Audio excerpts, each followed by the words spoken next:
1,75,000 राम भक्तों की शहादत के बाद, 1,75,000 लोगों की वीर गति के बाद, कुर्बानी के बाद, 492 साल की लंबी लड़ाई के बाद, 70 धर्म युद्धों के बाद राम मंदिर की स्थापना अयोध्या में हुई है। मैं आप सबको बधाई भी देता हूं और जो लोग इस पे किंतु परंतु हमारे लोग करते हैं, मैं उनको भी आग्रह करता हूं, हमें सबके धर्मों का सम्मान करते हुए हिंदू धर्म को, राम भक्तों को बधाई देनी चाहिए। और मैं आपको बताना चाहता हूं, ये कोई लड़ाई आसान नहीं थी।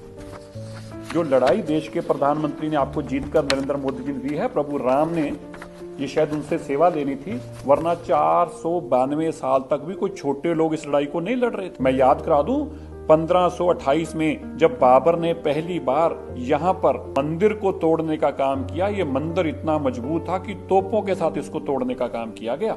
और उस वक्त भी हिंदू बहुत लड़े और हजारों की तादाद में तब भी हिंदुओं की शहादत हुई, लेकिन वो अपना मंदिर नहीं बचा पाए। इसके बाद इसी मंदिर को बचाने के लिए पार्टी नरेश मेहताब सिंह को जब पता चलता है, तो मेहताब सिंह इस मंदिर को बचाने के लिए निकलते हैं और 17 दिन तक इस लड़ाई को लड़ते हैं। लेकिन इस लड़ाई को लड़ते लड़ते मीर बाकी, जिसने ये मंदिर को ध्वस्त किया था औरंगजेब के कहने पे, उसकी जीत होती है और 17 दिन के बाद ये सभी लोग हजारों की तादाद में जो लड़ने के लिए आए थे, ये वीर गति को प्राप्त होते हैं। जब ये जानकारी हंसवर रियासत के राजा रणविजय सिंह को पता चलती है, तो अपने पुरोहित देवीनंद पांडे को भेजते हैं 70,000 सेना के साथ। 70,000 लोग फिर लड़ने आते हैं राम मंदिर को बचाने के लिए, लेकिन 70 के 70,000 लोग लड़ते लड़ते लड़ते लड़ते वीर गति को प्राप्त हो गए, मंदिर को नहीं बचा पाए। लेकिन जब राजा रणविजय सिंह को इस बात की जानकारी मिलती है, तो वो फिर खुद राज सिंहासन छोड़कर अपनी धर्मपत्नी रानी को राज देकर 25,000 लोगों की सेना लेकर निकलते हैं और वह भी कई दिनों तक इस लड़ाई को लड़ते हैं। लेकिन वह भी इस लड़ाई को लड़ते लड़ते 25,000 की सेना के साथ वीर गति को प्राप्त हो गए। इसके बाद जब उनकी रानी को यह बात पता चलती है, तो महारानी जो कि जय कुंवर थी, जय कुंवर रानी भी निकलती है और अपने साथ स्वामी महेश्वरानंद को लेती है, जो उस वक्त के बहुत बड़े स्वामी थे। वो संतों महंतों की, राम सेवकों की बहुत बड़ी टोली इकट्ठी करते हैं और इस लड़ाई को लगातार लड़ते हैं और इतनी लंबी लड़ाई लड़ी जाती है, महीनों तक ये लड़ाई लड़ी जाती है। राम मंदिर पे वो वापस कब्जा स्थापित करने में कामयाब होते हैं, लेकिन इतने में मुगल सेना इतनी बड़ी तादाद में आती है कि 2 साल तक वो जो कब्जे में बैठे रहे थे, 3 साल तक, लगभग 2 से 2.5 साल तक, रानी को भी वो कब्जा छोड़ना पड़ता है और लड़ते लड़ते लड़ते वह भी वीर गति को और उनके साथ स्वामी महेश्वरानंद भी वीर गति को प्राप्त होते हैं। यहाँ पर बात नहीं रुकती, मीर अली की जीत होती है।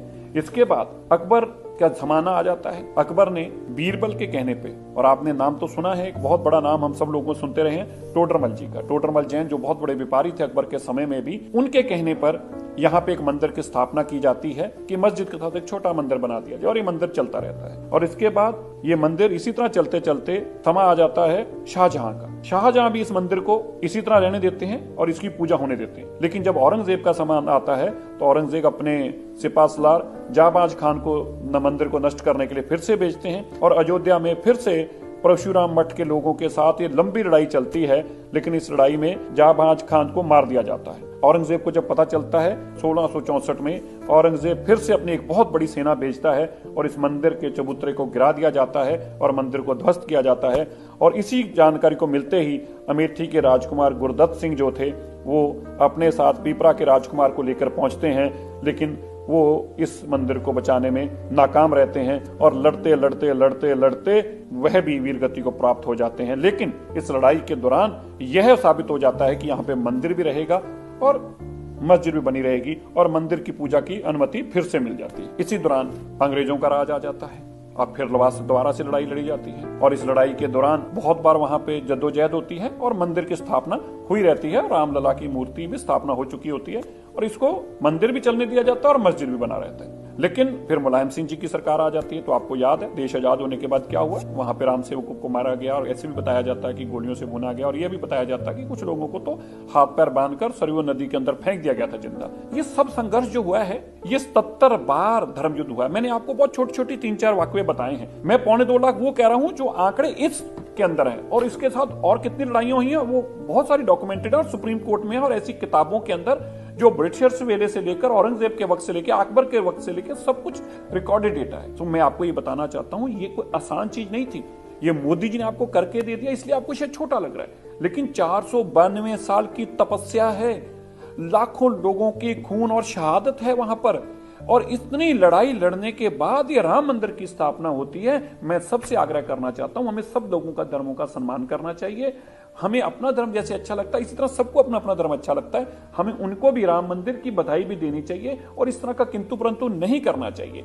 इसलिए ये लड़ाई भी बहुत लंबी थी और इस लड़ाई को लड़ते लड़ते लड़ते ये प्रभु राम की कृपा मोदी जी पर हुई है कि उन्होंने उनको सेवा दी और ये सेवा उनसे ली, और ये 492 साल की लड़ाई, 77 से ज्यादा जो धर्मयुद्ध लड़े गए, 2.25 लाख से लोग ज्यादा मारे गए, और ये तपस्या करते करते करते अंत में जाकर ये प्रभु राम जी का वहां मंदिर बनता है और प्रभु राम जी की प्राण प्रतिष्ठा होती है, जिसके लिए मैं आप सबको बधाई देता हूं। और जरूर इस वीडियो को आगे भी शेयर कीजिएगा।